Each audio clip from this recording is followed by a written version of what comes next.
Friends, कैसे हो आप सब। Welcome back to web development series by testyourprep.com। एंड आज हम वीडियो में पढ़ेंगे HTML एलिमेंट्स के बारे में। तो गाइज लास्ट लेक्चर में हमने पढ़ा था कि HTML में हमारे पास क्या होता है, उसका सिंटैक्स कैसे होता है। हमने देखा था एक छोटा सा वेब पेज बना के जिसमें हमने एक सिर्फ बॉडी में एक लाइन प्रिंट कराई थी। तो गाइज आज हम पढ़ेंगे बेसिक HTML एलिमेंट्स के बारे में। हम देखेंगे कि HTML में कितने तरह के कौन कौन से एलिमेंट्स होते हैं और उनका काम क्या होता है। तो गाइस स्टार्ट करते हैं आज की वीडियो से। सबसे पहले हम बात करेंगे हेड टैग की। तो इससे पहले हम वीडियो स्टार्ट करेंगे, मैं आपको एक चीज़ बताना चाहता हूँ कि हमारे पास जो HTML है वो बेसिकली पूरा टैग्स ही है।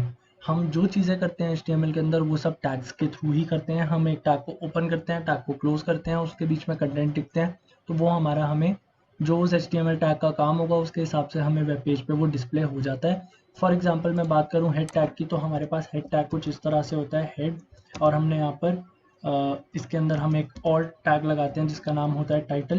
तो हम इसको जो भी टाइटल देंगे, फॉर एग्जांपल पेज 1, तो हम इसको बंद करते हैं स्लैश टाइटल से। तो गाइज ये कॉमन सिंटैक्स है कि अगर आप एक टैग को ओपन कर रहे हैं तो वो टैग हमेशा क्लोज होगा स्लैश से, और यहाँ पर हम स्लैश हेड लगा के इसको बंद कर देते हैं। तो गाइज हमने देखा था ये इस टैग से क्या होता है, टाइटल टैग से, कि जो हमारा ब्राउज़र का विंडो है, फॉर एग्जांपल यहाँ पर हमारे पास टाइटल बार होता है, तो जो हमारा टैब होता है यहाँ पर हमारे इस टाइटल का नाम आ जाता है जो भी हम यहाँ स्पेसिफाई करते हैं। तो गाइज ये एक तरह का हमारे पास एक टैग है जिसको हम बोलते हैं हेड टैग। और हेड टैग के अंदर मैंने आपको बताया था कि हमारे पास बहुत सारे और भी टैग्स लगते हैं टाइटल के अलावा, जैसे कि मेटा टैग्स होते हैं जो कि हमारी इंफॉर्मेशन को स्टोर करता है, और हमारे पास होता है लिंकिंग टैग्स होते हैं, एक रिलेशन टैग होता है जो हम आगे यूज़ करेंगे CSS और जावास्क्रिप्ट फाइल्स को हमारी HTML फाइल से लिंक करने के लिए। तो चलो गाइज हम स्टार्ट करते हैं सबसे पहले हेडिंग टैग से। तो हम चलते हैं अपने कंपाइलर में गाइज। तो let's go to the compiler. और राइट गाइज ये मेरा वो है विजुअल स्टूडियो कोड एडिटर जो मैंने आपको लास्ट क्लास में इंस्टॉल करना सिखाया था। ओके, तो मैं यहाँ पर इसको, अब आप देखो गाइज यहाँ से आके आप एक चीज़ डाउनलोड कर सकते हो जिसका नाम है एमेट, EMMET। तो बेसिकली एमेट का काम क्या है, यहाँ पर हमारे पास प्री डिफाइंड जो हमारा एक हमें एक प्लेटफॉर्म प्रोवाइड कर देता है वो, कि जब हमें एक पूरा कोड बार बार लिखने की ज़रूरत नहीं पड़ती है। तो जैसे फॉर एग्जांपल मैं यहाँ पर क्वेश्चन मार्क एक्सक्लेमेशन मार्क डालूंगा एंड उसको इंटर प्रेस करूँगा, तो देखिएगा हमारे पास ये बाय डिफ़ॉल्ट HTML का जो बेसिक सा कोड है वो लिख कर आ गया है। तो आप यहाँ से देख सकते हैं कि मेरे पास doc type HTML, lang, head tag, और उसके अंदर ये मेटा टैग्स इंक्लूडेड है, प्लस ये टाइटल टैग जिसको मैं अपने हिसाब से रीनेम कर सकता हूँ, टाइटल टैब कुछ भी रीनेम कर सकता हूँ। और ये इसके अंदर आ गई है गाइस हमारी बॉडी। तो बॉडी के अंदर हम मेन जो हमारा काम होगा वो करेंगे। तो ये क्वेश्चन मार्क डालने से और सिंपली करने से मेरे पास इतना काम एमिट ने मुझे करके दे दिया है गाइस। और अगर आप जानना चाहते हैं कि एमिट क्या चीज़ है, तो इसके लिए सबसे अच्छा तरीका ही, ये जो लैंग्वेज हम पढ़ रहे हैं इसको रटा नहीं जा सकता है गाइस, इसको याद रखा नहीं जा सकता है। अभी मैं आपको जो कोड्स बताऊंगा वो बहुत बेसिक से होंगे, एक एक दो दो चीज़ों के लिए होंगे, लेकिन जब हम एक वेबसाइट बनाएंगे तो उसका कोड बहुत बड़ा बनेगा। उस वेबसाइट में कई मल्टीपल नंबर ऑफ पेजेस होंगे, तो गाइस उस कोड को हम याद तो नहीं रख सकते हैं ऑब्वियसली। तो ये एक ऐसी लैंग्वेज है जिसको बस समझना ज़रूरी है, इसको याद नहीं किया जा सकता। तो एमिट समझने के लिए सबसे अच्छा तरीका हमारे पास है गूगल बाबा। तो हम इनसे पूछेंगे व्हाट इज एमिट। तो गाइस यहाँ पर आप देखो हमारे पास एमिट है, एन एसेंशियल और characteristic part of something abstract, right. तो basically emmet in Visual studio Code देखते हैं हम। ओके,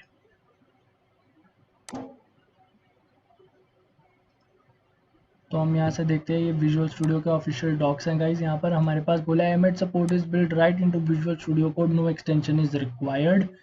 तो यहाँ पर बेसिकली हमारे पास एब्रीविएशंस हैं, and snippet expansions are enabled by default in HTML and such languages. When you start typing an Emmet abbreviation, you will see the abbreviation displayed. तो basically guys ये एक abbreviation kind of है कि हम doc type HTML और वो सब basic syntax लिखने के लिए हमने सिर्फ एक question mark डाला था एंड हमारे पास पूरा का पूरा वहाँ पर वो जो हमारा HTML का syntax है वो हमारे पास आ गया था। तो गाइज यहाँ पर आप देखो, जैसे मुझे मान लो कि मुझे डेमोन्स्ट्रेशन के लिए, जैसे मैं एक इंस्ट्रक्टर हूँ, मुझे अपना वीडियो को अपने छोटा भी रखना है और आपको एट द सेम टाइम कुछ डेमोन्स्ट्रेट भी करना है। तो जैसे गाइज मुझे पैराग्राफ लिखना है, एक बड़ा सा पैराग्राफ, तो मैं 4 या 5 लाइंस लिखने में अपना टाइम वेस्ट करूँ, इससे बेटर है कि मैं यहाँ पर लिखूँ लॉरेम। और एमिट मुझे ये ऑप्शन प्रोवाइड करता है कि वो मुझे एक पैराग्राफ अपने आप से बनाकर दे देगा गाइज। और यहाँ पर हमारे पास एक ऑप्शन भी होता है इस पैराग्राफ को बड़ा या छोटा करने का। तो फॉर एग्जांपल मैं यहाँ पर लॉरेम 40 लिखूंगा, सॉरी, अगर मैं यहाँ पर इसको थोड़ा सा सिंटैक्स ठीक कर देते हैं, ओके। अगर मैं यहाँ पर लॉरेम 40 लिखूंगा तो मेरे पास 40 वर्ड्स का एक पैराग्राफ आ जाएगा गाइज। वैसे ही अगर मैं यहाँ पर लॉरेम 100 लिखूंगा तो मेरे पास 100 वर्ड्स का एक पैराग्राफ वो मुझे दे देगा। और गाइज अगर ये आपका पैराग्राफ बाई चांस बहुत दूर तक जा रहा है तो उसके लिए भी एक तरीका है, यहाँ से आप कमांड पैलेट खोल सकते हैं। आप लिखेंगे टॉगल वर्ड रैप, तो आपको अभी इस तरह से कुछ दिख रहा होगा अगर आपने किया होगा 100 वर्ड्स। तो अगर आपको ये हटाना है तो आप यहाँ जाइए, कमांड पैलेट खोलिए और यहाँ पर लिखिए टॉगल वर्ड रैप, तो वो आपको हॉरिजॉन्टल स्क्रॉल बार हटा के आपको एक फॉर्मेटेड वे में आपको पैराग्राफ को प्रिंट कर देगा। तो गाइस सबसे पहले हम स्टार्ट करते हैं हमारे HTML टैग्स से। तो हम देखेंगे बेसिक बहुत सारे मल्टीपल टैग्स। ओके गाइज, हम 3 टाइप के टैग्स की बात करने वाले हैं। पहला आता है सबसे पहले हमारा हेडिंग टैग। एक हम देखेंगे हेडिंग टैग जो हमने शायद पिछली वीडियो में भी किया था। सेकंड हम देखेंगे पैराग्राफ टैग एंड थर्ड हम देखेंगे BR। तो हम गाइज ब्रेक में हम इस पूरे लेक्चर को कवर करेंगे। तो अभी के लिए हम इन 3 टैग्स पे फोकस करते हैं। जब ये 3 टैग्स हमारे हो जाएंगे नेक्स्ट हम और 3 टैग्स देखेंगे। तो गाइज यहाँ पर हमारे पास टैग होगा सबसे पहले H1 टैग। तो जैसा कि आप जानते हैं हमारा हेडिंग टैग क्या होता है। हमारा हेडिंग टैग हमारी हेडिंग को प्रिंट करता है और मैंने आपको बताया था हमारे पास हेडिंग टैग के लिए ऑप्शन होते हैं फ्रॉम 1 to 7 और इन ऑप्शंस का मतलब होता है वेरिएबल फॉन्ट साइजेस, ठीक है। तो जो फर्स्ट टैग होगा वो होगा लार्जेस्ट और ये होगा स्मॉलेस्ट। तो इसकी हम इसको बना के देखते हैं। हम यहाँ पर डालेंगे H1 टैग और आप देखो जैसे ही मैंने ब्रैकेट को बंद किया उसने ऑटोमेटिकली एंडिंग टैग मुझे लगा के दे दिया गाइस। तो इसीलिए मैंने आपको विजुअल स्टूडियो कोड सजेस्ट किया था। बट अगर आप शेयर बिगिनर हैं, एकदम बिगिनिंग से स्टार्ट कर रहे हैं, तो आई वुड सजेस्ट कि आप एक सिंपल नोटपैड पे इस चीज़ को करें। बिकॉज अगर आपको ये पता नहीं चलेगा कि कौन सा टैग ओपन होता है, कौन सा टैग क्लोज होता है, कौन से टैग में हमें क्लोज करना नेसेसरी है, कौन से टैग को हम ओपन करके ही छोड़ सकते हैं, तो गाइज आगे जाके प्रॉब्लम आ सकती है। बिकॉज हर कंपाइलर ऐसा सपोर्ट नहीं करता है, हर ब्राउज़र ऐसा सपोर्ट नहीं करता है। क्रोम, सफारी, मोज़िला फायरफॉक्स में कुछ ऐसे ऑप्शंस है कि अब अगर आप टैग नहीं भी क्लोज करेंगे तो वो ऑटोमेटिकली आपको आउटपुट प्रोवाइड कर देगा। बट कुछ कंपाइलर्स होते हैं जैसे कि एक्सप्लोरर होता है, इंटरनेट एक्सप्लोरर या एज, वो आपको ऐसा आउटपुट प्रोवाइड करके नहीं दे पाएंगे। इसलिए गाइज आप प्रैक्टिस करने के लिए आई वुड सजेस्ट कि आप सिंपल नोटपैड यूज़ करें जिसमें ऑटोमेटिक फॉर्मेटिंग ना हो। तो गाइज यहाँ पर हमने लगाया हेडिंग 1 और इसके अंदर मैं टेक्स्ट लिख देता हूँ हेडिंग 1। इस लाइन को गाइज मैं कॉपी करूँगा 6 बार।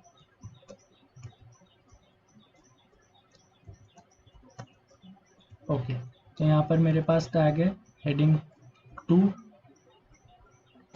हेडिंग 3, हेडिंग 4, हेडिंग 5, हेडिंग 6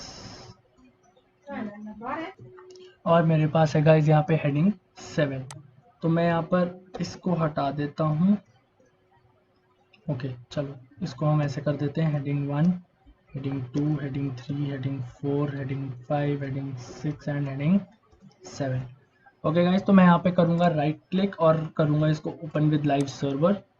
तो मेरा ये लाइव सर्वर स्टार्ट हो जाएगा एंड मेरा आउटपुट यहाँ से आ जाएगा। तो मैं इसको स्प्लिट स्क्रीन कर देता हूँ। ओके गाइज, तो यहाँ पर आप देख सकते हो कि मेरा हेडिंग 1, हेडिंग, यहाँ पे कंट्रोल S करेंगे तो हमारे पास लाइव सर्वर में चेंजेस हो जाएंगे। तो ये है गाइज मेरे पास 7 हेडिंग टैग्स जो डिफाइन करता है। ओके, तो आप देख सकते हो यहाँ पे कि मेरे पास 6 हेडिंग टैग्स है एंड ये कुछ अलग सा है जो इससे भी छोटा होना चाहिए था, बट ये इससे थोड़ा बड़ा है। इसका क्या मतलब है गाइज कि हमारे पास HTML के अंदर सिर्फ 6 हेडिंग टैग्स अवेलेबल हैं, ना कि 7। तो स्टार्टिंग फ्रॉम 1 to 6 ये हमारे पास हेडिंग टैग्स अवेलेबल है। बेसिकली ये एक प्री बिल्ट टैग है जो हम यूज़ कर सकते हैं HTML के अंदर और इसमें डिफाइंड है कि ये जो हेडिंग है वो पहले तो बोल्ड होगी प्लस उसका साइज़ कितना होगा 32px। फॉर एग्जांपल मैं मान के चल रहा हूँ इसका साइज़ होगा 28px, 24px, 22, 18 एंड 14 ऐसे करके। तो हम इन टैग्स को गाइस खुद से क्रिएट भी कर सकते हैं। हम आगे की वीडियोस में देखेंगे कि हम अपने कस्टम टैग्स कैसे बना सकते हैं। तो फिलहाल के लिए ये था मेरे पास हेडिंग टैग जिसमें हमने 6 टाइप की हेडिंग्स देखे फ्रॉम 1 to 6। तो depending upon our need website में हमें किस तरह की हेडिंग प्रोवाइड करनी है, कितनी साइज की होनी चाहिए, हम उस हिसाब से अपना प्रेफरेबल हेडिंग टैग लगा सकते हैं। सेकंड हम देखेंगे गाइस पैराग्राफ टैग। तो गाइस पैराग्राफ टैग क्या होता है, वो सिंपली एक पैराग्राफ को प्रिंट करेगा, ठीक है, एक ही लाइन में पैराग्राफ को प्रिंट करेगा। तो अगर मैं आपको दिखाऊं यहाँ पर, मैं इसको खोल देता हूँ, ओके।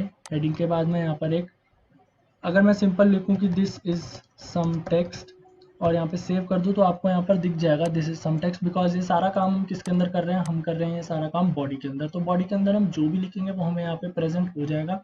बट हमें क्योंकि टैग्स का यूज करना होता है, this is not a good way of making a website, क्योंकि अभी हम सिर्फ इतना सा कोड लिख रहे हैं, बट आगे जब हमें अपने एलिमेंट्स को अलाइन भी करना होगा कि हेडिंग बीच में हो एंड टेक्स्ट यहाँ पर हो, तो हमें उसके लिए बहुत दिक्कत आएगी, बिकॉज हम इस चीज़ को कहीं पे भी अलाइन नहीं कर सकते हैं लेफ्ट या राइट के लिए। हमें इसके लिए इसको किसी टैग के अंदर डालना इंपॉर्टेंट है।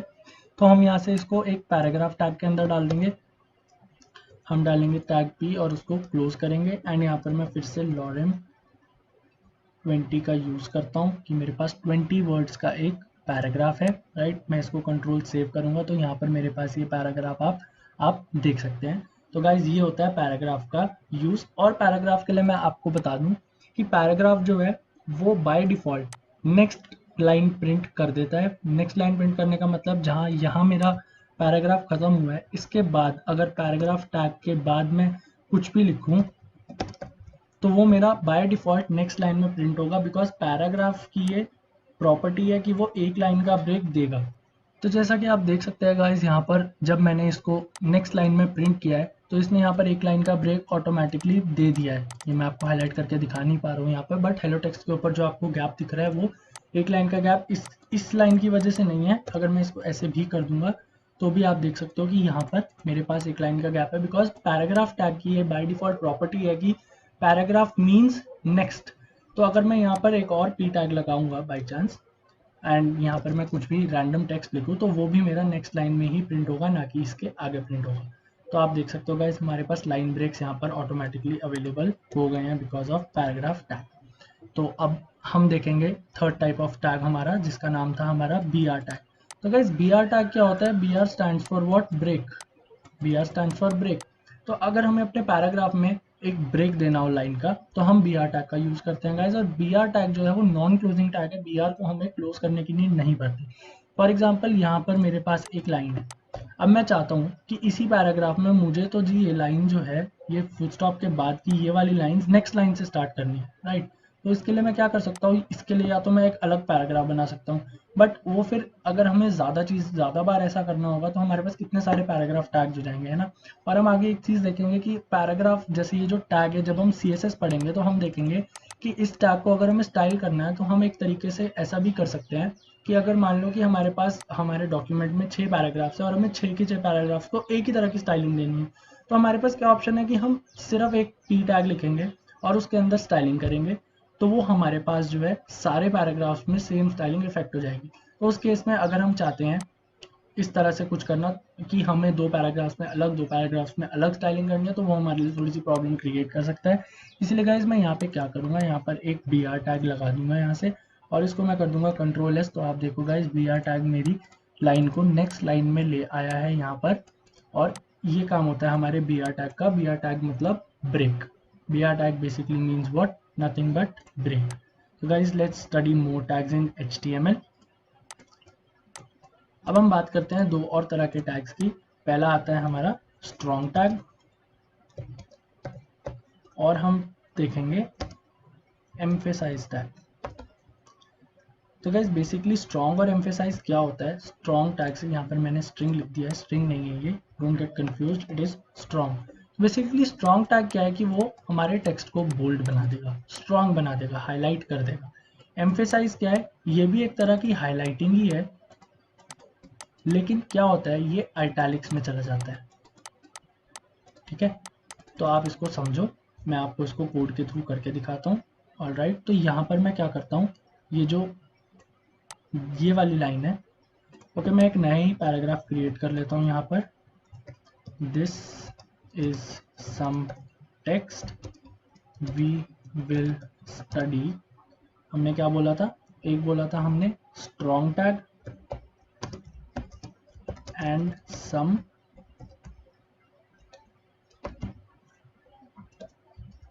Emphasise tag, right. तो अब देखो मैं कंट्रोल एस सेव करता हूँ तो मेरे पास ये एक टेक्स्ट आ गया है, स्ट्रॉन्ग और एम्फेसाइज। अब हम देखते हैं स्ट्रॉन्ग और एम्फेसाइज का मतलब क्या होता है। तो गाइज जो ये स्ट्रॉन्ग टैग है, यहाँ पर मैं लगा देता हूँ स्ट्रॉन्ग बंद, और आप देख सकते हो गाइज यहाँ पर इसने मुझे बंद करके दे दिया है मेरा स्ट्रॉन्ग टैग। तो यहाँ पर मैं इस स्ट्रॉन्ग को कट करके इस स्ट्रॉन्ग टैग के बीच में पेस्ट कर दूंगा। मतलब बेसिकली हमने क्या किया है, मैं आपको दिखाता हूँ इसको नेक्स्ट लाइन में करके, ताकि आपको आसानी से समझ आए कि मैंने किया क्या है। ये किया है गाइज मैंने। तो जो मेरा पैराग्राफ था उसको बेसिकली मैंने सेम रखा है, ये मेरा पैराग्राफ ही है अभी भी ऐसे। और इसके अंदर मैंने क्या किया है, ये जो स्ट्रॉन्ग वर्ड है इसको मैंने स्ट्रॉन्ग टैग के अंदर डाल दिया है। तो इसको मैं सेव करके देखता हूँ गाइज। मेरे पास देखिए आप यहाँ पर स्ट्रॉन्ग जो है वो थोड़ा सा बोल्ड हो गया है, हाईलाइटेड दिख रहा है यहाँ पर। अगर मैं ये स्ट्रॉन्ग टैग हटा देता तो मेरे पास ये नॉर्मल था, लेकिन अब स्ट्रॉन्ग लगाने की वजह से मेरे पास ये बोल्ड हो गया है। अब बात करते हैं गाइज एम्फेसाइज टैग की। तो यहाँ पर मैं सिंपली लिखता हूँ EM, और ये मेरे पास ऑटोमेटिकली क्लोज हो गया है। और मैं इस एम्फेसाइज को हटा के यहाँ से कट करके इस EM टैग के बीच में पेस्ट कर देता हूँ एंड कंट्रोल एस। गाइस आप देखिए ये हमारे पास आइटैलिक में हो गया। तो this is the use of strong and emphasize tags in HTML। Let's study some more tags guys. अब हम बात करेंगे गाइस अभी हमारा block code tag, block code, cite, Q and I tags की। गाइस बात करते हैं सबसे पहले ब्लॉक कोड टैग। तो आपने देखा होगा, अगर आपने कभी किसी बुक के टाइटल में या किसी बुक में ऐसा लिखा देखा हो, फॉर एग्जांपल हमारे पास एक बुक टाइटल है और यहाँ पर एक छोटे फॉन्ट में लिखा होता है नीचे, जैसे ऑथर, वो एक छोटे फॉन्ट पे लिखा होता है। तो वो क्या होता है गाइस, वो होता है block code. Block code basically क्या होता है, जो हमारी लाइन चल रही है, फॉर एग्जांपल ये हमारी एक लाइन है, ठीक है, उसके नीचे वो एक ब्लॉक का स्पेस देके टेक्स्ट को प्रिंट करेगा। This is what block code is. तो गाइज अगर आपको ऐसे समझ नहीं आया है तो चलिए डायरेक्टली हम अपने उस पे चलते हैं और इसको करके देखते हैं। तो गाइज मैं यहाँ पर एक नया टैग लिख देता हूँ जिसका नाम होगा क्या, ब्लॉक कोड। और अगर आप यहाँ पे देख सकते हो तो मेरे पास यहाँ पे ड्रॉप डाउन आया था, तो मैंने यहाँ से सेलेक्ट कर लिया है ब्लॉक कोड, और मैं यहाँ पर करता हूँ ब्लॉक कोड। ओके गाइज, तो यहाँ पर ब्लॉक कोड से पहले मैं एक लाइन लिख देता हूँ, this is before block code. Alright guys, मैं सेव करके देखता हूँ और आप यहाँ पे ध्यान से देख सकते हो, this is before block code के बाद मेरे पास एक ब्लॉक, एक स्पेस का गैप और थोड़ा सा मार्जिन लिख कर मेरे पास यहाँ पर ब्लॉक कोड आया है। तो this is what is block code guys. उसके बाद आता है हमारा साइट टैग। तो हम देखते हैं साइट टैग हमारा क्या काम करता है। तो मैं यहाँ पर लिखता हूँ रिप्रेजेंटिंग साइट टैग, और इस साइट को मैं किसके अंदर डालूंगा, साइट टैग के अंदर। तो मैं यहाँ से टैग स्टार्ट करता हूँ साइट, और ऑटोमेटिकली क्लोज कर दिया है मेरे एडिटर ने, और मैं अंदर लिख देता हूँ साइट। इसको मैं करता हूँ सेव, एंड आप देखिए यहाँ से मेरे पास क्या आया है आउटपुट में, cite. Basically cite is what, same as emphasize, कि वो उसको आइटैलिक्स में प्रिंट कर देता है। साथ ही हम देख लेते हैं गाइस आइटैलिक्स टैग। तो दिस इज फॉर, मैं यहाँ से आई टैग स्टार्ट करूंगा एंड आइटैलिक्स लिख के सेव करूंगा। तो मेरे पास ओके, मैं यहाँ पर एक लाइन का ब्रेक भी दे देता हूँ BR टैग से। तो दिस इज फॉर व्हाट, आइटैलिक्स। तो आपको यहाँ से दिख रहा है कि ये आइटैलिक्स के लिए काम कर रहा है। तो बेसिकली हमारे पास एम्फेसाइज, साइट और आइटैलिक्स एक ही तरह के टैग्स हैं। अब हम देखते हैं गाइस क्यू टैग। मैं यहाँ से एक लाइन का ब्रेक देके लिखता हूँ, this represents Q. Q is what, quotation tag, right. Save करके देखते हैं। तो this is what, quotation tag. तो आप देख सकते हैं ये जो मेरा कोटेशन टैग है ये मेरा इन्वर्टेड कॉमास में आ गया है गाइस। तो this is the use of quotation tag. Last tag की हम गाइस बात करेंगे यहाँ पर, जो अगर आपको मान लो आपके डॉक्यूमेंट में कुछ हाईलाइट करना है, उसको एक बैकग्राउंड कलर भी प्रोवाइड करना है, तो उसके लिए हमारे पास होता है गाइस मार्क टैग। उसके लिए हमारे पास होता है क्या, मार्क टैग। तो गाइज मार्क टैग क्या करता है, हमारे टेक्स्ट को कर देता है हाईलाइट, फॉर एग्जांपल इस तरह से। तो हम देखते हैं इसका यूज। मैं अपना एडिटर खोल के यहाँ पर लिखता हूँ, एक ब्रेक लगा देता हूँ मैं यहाँ पर नेक्स्ट लाइन में प्रिंट करने के लिए, और मैं यहाँ पर लिख देता हूँ दिस इज टू रिप्रेजेंट, और यहाँ पर मैं दे देता हूँ मार्क टैग, कंट्रोल सेव। तो आप देख सकते हो गाइज मेरा जो मार्क टैग है वो हाईलाइट हो चुका है। तो गाइज अगर आपको अपनी वेबसाइट में किसी लाइन को हाईलाइट करना है, किसी वर्ड को हाईलाइट करना है, तो आप उसको इस तरह से हाईलाइट कर सकते हैं। एंड गाइज अगर आप देखें यहाँ पर मैं इसको कंट्रोल एक्स करके मार्क टैग के MR टैग हो गया ये, आई एम सॉरी, अगर मैं इसको यहाँ पर मार्क टैग कर दूं और इसके अंदर पूरी की पूरी लाइन प्रिंट करूं, तो आप देख सकते हो गाइज मेरी पूरी लाइन जो है वो हाईलाइट हो गई है। तो गाइज ये थे हमारे पास HTML के अंदर कुछ टैग्स, हमने 10 टाइप के टैग्स हमने पढ़े हैं HTML के अंदर। तो आप इन टैग्स की प्रैक्टिस कर सकते हैं। एंड आई वुड सजेस्ट कि अगर आपको और ज़्यादा प्रैक्टिस करनी है, कुछ क्वेश्चन चाहिए प्रैक्टिस के लिए, तो you can visit www.w3schools.com. This is probably the best website to practice HTML, CSS and JavaScript guys. So thank you so much for this video. Thanks a lot for watching and stay tuned for more such awesome content by testyourprep.com. We'll be back with another video soon. Take care guys. Have a good day. Good luck.